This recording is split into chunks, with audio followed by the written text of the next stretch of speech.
Capítulo 12. Tienen la mira puesta en Sion. En la mañana del 6 de abril de 1853, Brigham Young y sus consejeros, Heber Kimball y Willard Richards, fueron al terreno del templo, el cual estaba parcialmente excavado para los cimientos del nuevo templo en Salt Lake City. Él había estado aguardando ese día por meses, si no por años, y no habría podido pedir un cielo más azul y despejado para la ocasión. Se cumplía el 23º aniversario de la iglesia y era el primer día de la Conferencia General de abril.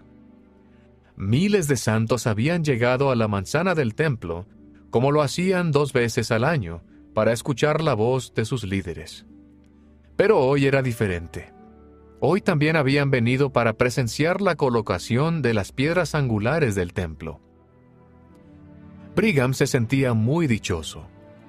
2 meses y medio antes, él había dado la palada inicial y Heber había dedicado el sitio. Desde esa fecha, los obreros no habían tenido tiempo suficiente para excavar completamente el espacio para los grandes cimientos, pero habían excavado trincheras profundas a lo largo de las paredes como para dar cabida a las enormes piedras angulares de arenisca. Para terminar la excavación se requerirían otros 2 meses de trabajo. En presencia de los santos allí reunidos, Brigham y sus consejeros colocaron la piedra angular en la esquina sureste de los cimientos. Cada piedra angular pesaba más de 2.200 kilogramos. El templo tendría 6 agujas y sería mucho más alto que los templos de Kirtland y Nauvoo, por lo que requería de cimientos sólidos para soportar el peso. En una reunión con el arquitecto Truman Angell, Brigham hizo un bosquejo del templo sobre una pizarra y explicó que sus 3 agujas al este representarían al sacerdocio de Melquisedec, mientras que las 3 agujas occidentales representarían al sacerdocio arónico. Luego de colocadas las piedras angulares, Thomas Bullock, secretario de la iglesia, leyó un sermón preparado por Brigham Young sobre el propósito de los templos.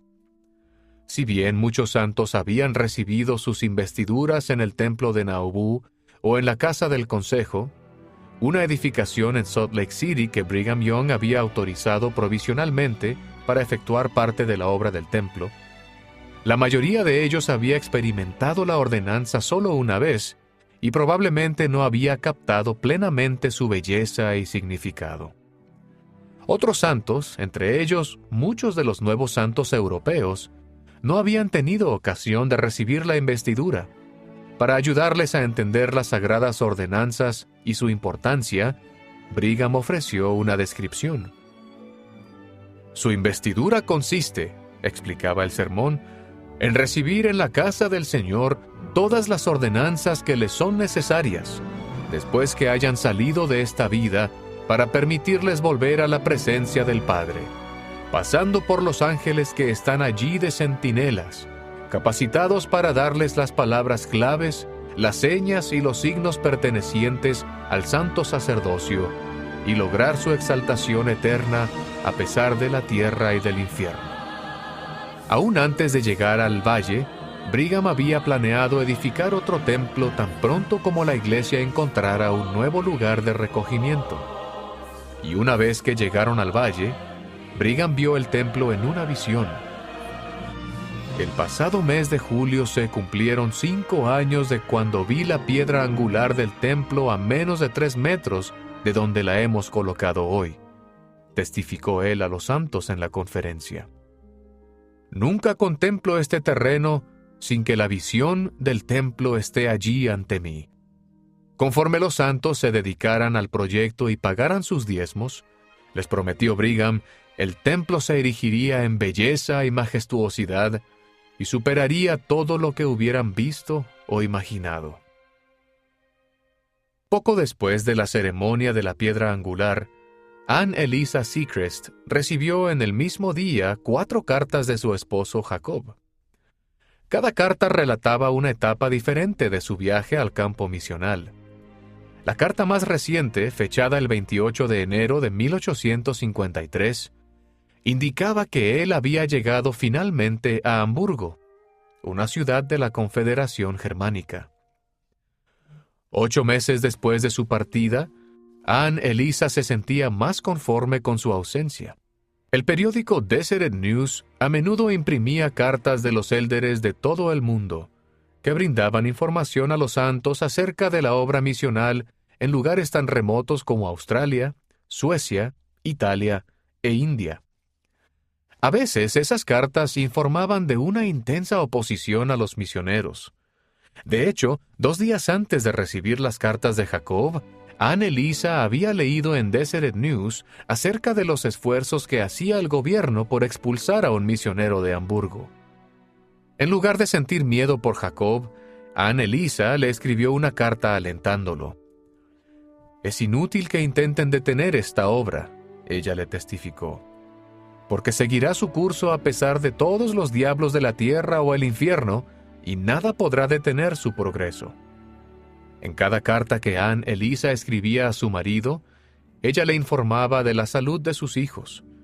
El invierno anterior, ellos habían contraído escarlatina, pero para la primavera todos se habían recuperado de la enfermedad. Luego enfermaron de varicela, que los afligió durante 1 mes. Durante ese tiempo, los niños hablaban con frecuencia de su padre, en especial cuando se sentaban y comían algo que sabían que a su padre le hubiera encantado. También le escribía sobre la granja de la familia, que estaba ubicada a unos 32 kilómetros al norte de Salt Lake City. Jacob y Anne Elisa habían contratado a unos hombres para mantenerla operativa mientras ellos vivían en la ciudad, y hacía poco que uno de los trabajadores le había pedido vidrio, clavos y madera para terminar de construir una casa en la propiedad. Ella proveyó esos materiales, tomándolos de su propia casa, la cual también estaba inconclusa. El mismo hombre, posteriormente, había exigido paga por una labor que originalmente había acordado hacer sin cobrar. No teniendo a la mano ni efectivo ni trigo, Anne Elisa había vendido una vaca para pagarle. Sin embargo, en la siguiente carta a Jacob, Anne Elisa se complacía en informarle que la granja estaba prosperando con una buena cosecha. También señaló que estaba sintiendo con fuerza que ella y los niños debían volver a la granja, construir una pequeña casa en la propiedad y vivir allí. Pero no quería tomar una decisión tan importante sin primero consultar la opinión de Jacob. «Deseo saber lo que piensas sobre el tema», le manifestó, «y quisiera que me escribas al respecto lo más pronto que puedas». Junto con su petición, ella le expresó su amor y confianza. «Aunque estemos muy, muy distantes el uno del otro, separados por grandes océanos, extensas planicies y montañas nevadas, yo pienso en ti continuamente y en tu bienestar», le escribió. «No permitas que nada te inquiete en cuanto a mí, porque yo creo que Dios, a quien tú estás sirviendo, me protegerá». Esa primavera en la isla de Maui, los informes de prensa acerca del sermón sobre el matrimonio plural que Orson Pratt había dado en agosto de 1852 estaban causando gran revuelo. Los hawaianos habían practicado la poligamia en el pasado, pero el gobierno había prescrito la práctica y perseguía a quienes infringían la ley. Los misioneros protestantes tomaron rápidamente las enseñanzas del sermón de Orson para desvirtuarlas a fin de ridiculizar a los santos y poner en duda a la Iglesia. Convencido de que la verdad y la franqueza eran la mejor forma de responder a las mentiras y a los malentendidos acerca de la Iglesia, George Q. Cannon interrumpió la traducción del Libro de Mormón para traducir la revelación sobre el matrimonio plural y fue y predicó acerca de la práctica a una multitud de 1,000 personas. El sermón de George disipó la confusión sobre el matrimonio plural y aclaró que no se esperaba que los miembros lo practicaran a menos que el Señor les mandase hacerlo. Antes de su sermón, George le mostró su traducción de la revelación a Jonathan Napela. A Napela le agradó la revelación. Antes de su bautismo en 1852, Napela había sentido la presión de sus amigos protestantes que lo instaban a dejar la iglesia. El trabajar en la iglesia en estrecha colaboración con George había fortalecido su fe. Aunque la traducción del Libro de Mormón era una tarea difícil, de vez en cuando él y George se detenían para analizar el libro. Napela sentía los cambios que ocurrían en su vida. Era tal como se describía en el pasaje del libro de Alma. Se había plantado una semilla y ahora estaba creciendo. El Evangelio restaurado de Jesucristo se sentía como algo correcto y bueno, y ahora él deseaba compartirlo con otras personas. Napela comenzó a acompañar a los misioneros en sus visitas y predicó el Evangelio con poder y elocuencia. Incluso un día le escribió a Brigham Young para relatarle la historia de su conversión. «Es muy claro para nosotros que esta es la iglesia de Dios», testificó Napela. «Y me siento optimista con respecto a ir al sitio donde están ustedes, cuando llegue el momento adecuado». Cuando llegaron nuevos misioneros a las islas, la torpeza de estos con el lenguaje era casi cómica. Napela se ofreció a darles clases del idioma y ellos aceptaron de buen grado su propuesta. Él les proveía de Biblias en hawaiano, diccionarios, un lugar donde estudiar y algo para comer. Cada mañana y cada tarde, los élderes recitaban pasajes de la Biblia en hawaiano y Napela los ejercitaba en los aspectos básicos de su idioma. Al finalizar el día, sus alumnos estaban exhaustos. «Siempre me esfuerzo mucho en mi trabajo», decía uno de los misioneros, «pero este es el trabajo más difícil que he realizado jamás». Luego de un par de días recibiendo clases de Napela, los élderes podían pronunciar algunas palabras, aun cuando no entendían nada de lo que leían. En el lapso de un mes, los élderes se iban con sus libros a un sitio tranquilo en los bosques para practicar el idioma, traduciendo capítulos de la Biblia del inglés al hawaiano sencillo. Cuando Napela terminó su instrucción, los élderes salieron por todas las islas. Estaban mejor preparados para cumplir sus misiones. En corto tiempo, Napela fue ordenado élder, convirtiéndose en uno de los primeros hawaianos en poseer el sacerdocio de Melquisedec. El Evangelio se había arraigado en él y, gracias en parte a sus propios esfuerzos, comenzaba a echar raíces en Hawái. William Walker avistó por primera vez Ciudad del Cabo, en Sudáfrica, el 18 de abril de 1853. La ciudad se hallaba al extremo sudoeste de una bahía ubicada al pie de una meseta. Del lado occidental de la ciudad se alzaba otro pico casi de la misma altura que la otra montaña. Desde la ubicación de William, de pie sobre la cubierta de un barco a 1,600 metros de la costa, el pico tenía el aspecto de un gigantesco león echado sobre su vientre. Unos 8 meses antes, William y sus compañeros, Jesse Haven y Leonard Smith, habían formado parte del grupo de 108 hombres llamados al servicio misional en la Conferencia Especial de agosto de 1852. Cuando se anunció su llamamiento, William se hallaba en las montañas al sureste de Salt Lake City, cortando madera para construir un aserradero. Unos días después, él fue a la ciudad a contratar hombres que lo ayudaran con el aserradero, y cuando iba de camino, se enteró sobre su nueva asignación. William había formado parte del batallón mormón y se sentía profundamente comprometido con la causa de Sion, por lo que inmediatamente comenzó a hacer preparativos para su misión. Tenía 32 años y dejaba atrás 2 esposas, 2 niños pequeños y una casa de adobe de 2 pisos en la ciudad. Vendió su participación en el aserradero, compró suficientes provisiones para que su familia se sostuviera durante un año y partió de Salt Lake City 15 días después. Cuando el barco en el que iban atracó en Ciudad del Cabo, William y sus compañeros desembarcaron para hallarse al otro lado del mundo de Utah. Ciudad del Cabo era un antiguo asentamiento holandés, que ahora se hallaba bajo dominio británico. Los colonos blancos británicos y los afrikaners, descendientes de los antiguos colonos holandeses, constituían una parte de la población de 30.000 habitantes, mientras que la mitad de la población era negra o mestiza, entre ellos muchos musulmanes y personas que habían sido esclavas. En la tarde del 25 de abril, los misioneros efectuaron su primera reunión en el ayuntamiento. Jesse abrió el Nuevo Testamento y predicó de Gálatas a una congregación que daba muestras de aceptación. Le siguió Leonard con un sermón sobre José Smith, el Libro de Mormón y la Revelación.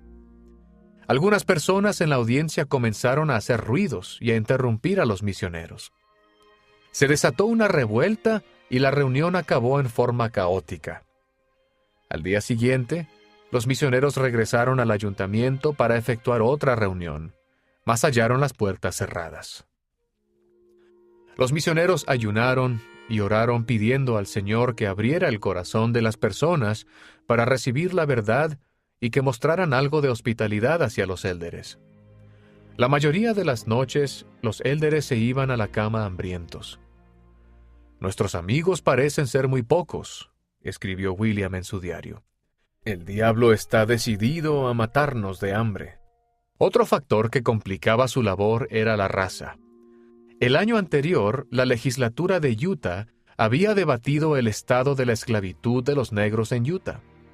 Ni Brigham Young ni los legisladores deseaban que se extendiera la esclavitud en la región. Pero varios santos provenientes de los estados del sur de Estados Unidos ya habían traído personas esclavizadas al territorio. Brigham creía en la condición humana de todas las personas y se oponía a la esclavitud como existía en los estados del sur del país, donde los esclavos y las esclavas eran considerados una propiedad y no tenían derechos elementales. Pero al igual que la mayoría de las personas del norte de Estados Unidos, él pensaba que las personas negras eran adecuadas para la servidumbre. Durante esos debates, Brigham declaró públicamente por primera vez que las personas negras de ascendencia africana ya no podían ser ordenadas al sacerdocio. Anteriormente se habían ordenado a algunas personas negras y no había restricciones entonces ni las hubo después con otras razas o grupos étnicos. Cuando explicó la restricción, Brigham se hizo eco de una noción muy extendida pero errónea, según la cual Dios había maldecido a las personas negras de ascendencia africana. No obstante, él también afirmó que en un tiempo futuro, los santos negros tendrían todos los privilegios y más que disfrutaban los demás miembros de la Iglesia. El apóstol Orson Pratt, quien prestó servicio en la legislatura, se opuso a que se permitiese la esclavitud en el territorio y advirtió a los legisladores que no podían imponer la esclavitud sobre un pueblo sin la autoridad de Dios.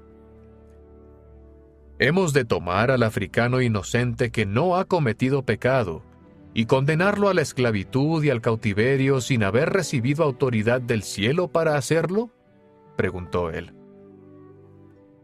De igual modo, Orson Spencer, quien había sido presidente de misión y prestaba servicio en la legislatura, había preguntado de qué modo impactaría la restricción en la obra misional. ¿Cómo se podrá llevar el Evangelio a África?, había preguntado él. No podemos conferirles el sacerdocio. ¿De qué modo lo van a tener? Sin embargo, tales preguntas sobre la restricción del sacerdocio quedaron sin resolver, y la legislatura finalmente votó para crear un sistema de servidumbre negra en el territorio. Si el discurso de Brigham influyó directamente en las acciones de William y sus compañeros misioneros en Sudáfrica, sus escritos no lo mencionan.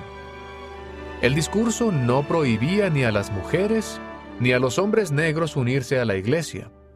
Pero mientras otras iglesias procuraron hacer conversos entre las poblaciones negras, William, Jesse y Leonard centraron sus esfuerzos primordialmente en la población blanca de la ciudad. Un día, luego de un mes de predicar sin éxito, William anduvo varios kilómetros fuera de la ciudad en busca de nuevos lugares donde pudieran predicar. Llovía torrencialmente y pronto William tenía los pantalones y los zapatos empapados. Se detuvo en una posada y se presentó como misionero santo de los últimos días. El posadero se le quedó viendo impávido. «Me importa muy poco quién sea usted, siempre que me pague», le dijo el posadero. «Nosotros viajamos y predicamos el evangelio sin bolsa ni alforja», comenzó a explicarle William, pero el posadero lo despidió rápidamente. William siguió andando pesadamente a través de la lluviosa noche. Le dolían los pies ampollados. El viento arreció y él comenzó a rogar en cada casa por la que pasaba que le dieran albergue. Pero cuando llegó al pueblo de Mowbray, a unos 7 kilómetros de la ciudad del Cabo, lo habían rechazado unas 16 veces. En Mowbray, llamó a la puerta de una casa y 2 hombres atendieron. William le preguntó al más joven de ellos si tenía una habitación o una cama disponible. El joven quería ayudarle, pero no tenía sitio para que él pasara la noche. Desilusionado, William volvió a caminar bajo la lluvia. Enseguida, el hombre mayor lo alcanzó y le ofreció un lugar para dormir en su casa. Mientras caminaban, se presentó como Nicholas Paul, el socio de negocios del otro hombre que conoció en la puerta, Charles Rawlinson. Ambos eran contratistas de obras, provenían de Inglaterra y se habían mudado a Sudáfrica por motivos de trabajo. William y Nicholas llegaron a la casa de Nicholas un poco después de las 9 de la noche. La ropa de William estaba totalmente empapada. Por ello, la esposa de Nicholas, Harriet, encendió rápidamente una hoguera. Ella le sirvió comida caliente y William cantó un himno y ofreció una oración. Luego conversaron durante 2 horas hasta que el sueño los venció y se fueron a dormir. Pocos días después de conocer a Nicholas y a Harriet Paul, William hizo arreglos para predicar a unos convictos de una prisión que estaba cerca de la casa de los Paul. Nicholas escuchó el sermón junto con su amigo Charles Rawlinson, y ambos quedaron muy impresionados por el mensaje que compartió William. Harriet le dijo al misionero que él era bienvenido a quedarse con ellos cuando quisiera. Poco después, los Paul ofrecieron su casa para hacer una reunión de la iglesia. Nicholas empleaba entre 40 y 50 personas en Mowbray y gozaba de buena reputación. Sin embargo, unas personas del pueblo que supieron de la reunión amenazaron con romper sus ventanas y puertas e interrumpir la reunión. Nicholas dijo que todos eran bienvenidos a la reunión, pero amenazó con dispararle a quien intentara insultar a William o a otra persona en la casa. Cuando llegó el día de la reunión, William predicó sin interrupciones en una casa repleta de gente. Con la ayuda de Nicholas, la iglesia en Ciudad del Cabo comenzó a crecer. Una noche, no mucho después de la primera reunión en la casa de los Paul, William le dijo a Nicholas que no pospusiera su bautismo si estaba convencido de la verdad. Nicholas dijo que estaba listo para bautizarse, pero ya estaba oscuro y llovía, por lo que no pensaba que William quisiera salir afuera en una noche así. «Sí, me gustaría», respondió William. «Nunca me detengo por la lluvia o la oscuridad». William bautizó a Nicholas inmediatamente, y en los días siguientes también bautizó a Harriet, así como a Charles y su esposa Hannah. Entretanto, Jesse Haven escribió varios panfletos acerca de la doctrina de la Iglesia y el principio del matrimonio plural, y los misioneros los distribuyeron por la ciudad. A comienzos de septiembre, los misioneros santos de los últimos días habían bautizado a más de 40 personas y habían organizado 2 ramas al sureste de Ciudad del Cabo. Entre los nuevos miembros había 2 mujeres negras, Sarah Harris y Rachel Hannibal, y una mujer africana llamada Johanna Provis. Habiendo organizado 2 ramas, los misioneros convocaron a todos los santos de Sudáfrica el 13 de septiembre y asignaron a 5 hombres y 3 mujeres para servir misiones en la zona de Ciudad del Cabo, o para distribuir panfletos en sus vecindarios. Pero Jesse Haven pensaba que esa área requería de incluso más misioneros. Si tuviésemos aquí una media docena más de élderes, habría bastante labor como para que ellos la hicieran, escribió a la primera presidencia. Los que han sido bautizados están muy unidos y determinados a hacer lo correcto. Ellos se regocijan de haber vivido para ver este día y tienen la mira puesta en Sion. Fue por esos días que George Q. Cannon y Jonathan Napela concluyeron su traducción del Libro de Mormón al hawaiano. George apenas podía contenerse de gozo. Nada en su misión le había producido más placer y crecimiento espiritual. Después de comenzar con el proyecto, él había sentido más el espíritu al predicar, más poder al testificar y más fe al administrar las ordenanzas del sacerdocio. Su corazón se desbordaba de gratitud. Varios días después, en una conferencia con 20 misioneros en Wailuku, George y los demás élderes analizaron cuál era la mejor forma de publicar el libro. George había trabajado de aprendiz de impresor en la oficina de Times and Seasons en Nauvoo, por lo que tenía una idea de lo que se requeriría para completar el proyecto. Ellos podían contratar a un impresor en las islas, o podían adquirir una imprenta y los suministros y publicar el libro ellos mismos. Por mi parte, dijo George, no considero que cumpla totalmente mi misión hasta que vea el Libro de Mormón en la imprenta. Los misioneros estuvieron de acuerdo y decidieron imprimir el libro ellos mismos. Nombraron a George y a otros 2 hombres para que viajaran por las islas, recolectando dinero para la publicación y recogiendo donativos de los santos, así como vendiendo ejemplares del libro por adelantado. Luego, los hombres deliberaron en cuanto al recogimiento de los santos. Más de 3,000 hawaianos se habían unido a la iglesia en los 3 años que los misioneros habían estado en las islas. Pero su pobreza y las estrictas leyes de emigración les prohibían abandonar permanentemente el reino. Cuando se enteró de la situación, Brigham Young aconsejó a los santos hawaianos a que encontraran una isla apropiada o una porción de una isla donde ellos pudieran congregarse en paz hasta que se abriera la vía para que ellos pudieran ir a Utah. Francis Hammond, uno de los misioneros asignados a encontrar un lugar de recogimiento provisional, recomendó la cuenca Palawai, en Lanai, una isla justo al oeste de Maui. Jamás he visto un lugar que estuviera mejor pensado para la colonización de los santos de estas islas que este, comentó la primera vez que vio la zona. Su único defecto, pensaba él, es que no contaba con lluvias durante una parte del año. Pero si los santos construían embalses, como lo habían hecho en Salt Lake City, dispondrían de suficiente agua durante la estación seca. Al día siguiente, los santos votaron por sostener las decisiones de publicar el Libro de Mormón y de hallar un lugar de refugio en las islas.